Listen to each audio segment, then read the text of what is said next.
इसके तहत कंपनी के कर्मचारियों को निजी व्यापार करने करने और भारतीय लोगों से उपहार और रिश्वत लेना प्रतिबंध कर दिया गया था रेगुलेटिंग एक्ट के तहत। और कोर्ट ऑफ डायरेक्टर कंपनी की गवर्निंग बॉडी बन गई थी। 1781 में एक अमेंडमेंट आया जिसको एक्ट ऑफ सेटलमेंट या बंदोबस्त कहते हैं। इसके तहत ये हुआ कि गवर्नर जनरल और काउंसिल को सर्वोच्च न्यायालय के क्षेत्राधिकार से मुक्त कर दिया गया।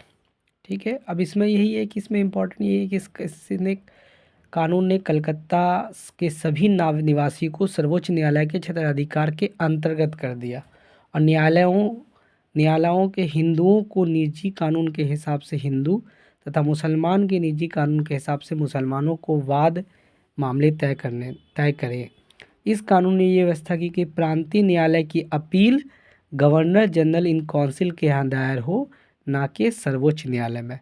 फिर 1784 का पिट्स इंडिया एक्ट आया। इसमें उतना कुछ खास नहीं है, इसमें सिर्फ यही है कि इसने कंपनी के राजनीतिक और वाणिज्य कार्य को अलग अलग कर दिया और यहाँ से द्वैध शासन स्टार्ट होता है। और इसमें पहला भारतीय कंपनी के अधीन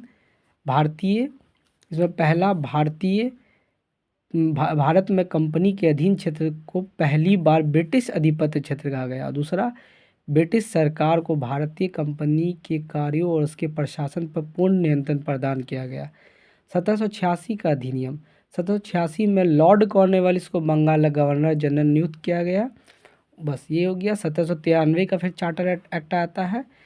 ठीक है ना, इसको भी वही जो इस 1786 में जो गवर्नर जनरल लॉर्ड कॉर्नवालिस के था वो सभी गवर्नर जनरल के लिए लागू हो गया और इसने भारत पर व्यापार के एक अधिकार को अगले 20 साल के लिए बढ़ा दिया गया।